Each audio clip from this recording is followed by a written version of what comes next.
here, possibly in Mexico. The silver grizzly bear in the high Mexican Sierras.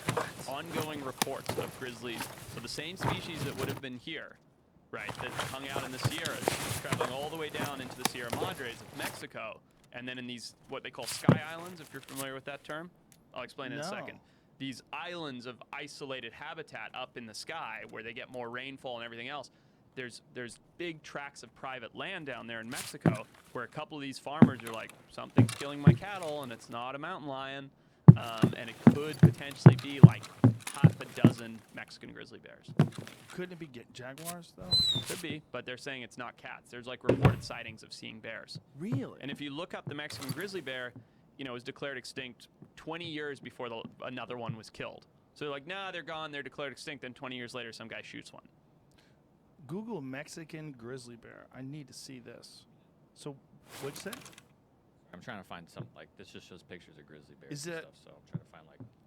You can add the word silver in Yeah, my... I got Why? it. It's a Why whole silver? picture. Do they? I think it's just the fur color. Oh, so they have like a silvery color to them. Oh wow. Black and white. What? Those are real?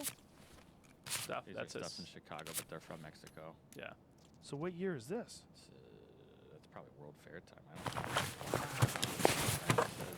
But take a look at when the last one was killed, and then if you can find and see where it says they were extinct, and it's many, many years later.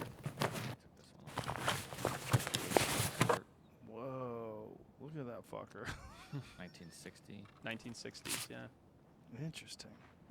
So it might be possible that that thing is still alive somewhere. There are reports floating in. And I mean, the 60s, that's not long ago, right? So, you know, there's reports that on these giant tracts of private land up in these mountains, there's potentially a very small population of Mexican grizzly bears. Wow. Which I think's fascinating. And it's Yeah. one of those things that I don't think, it's like so crazy that I don't think anybody's gone and looked. You know what I mean? Like if some rancher who owns 500,000 acres in Mexico is like, yeah, I've got a bear killing my cows, it's like, sure you do, right? But maybe he does. Like who's up in the high mountain peak areas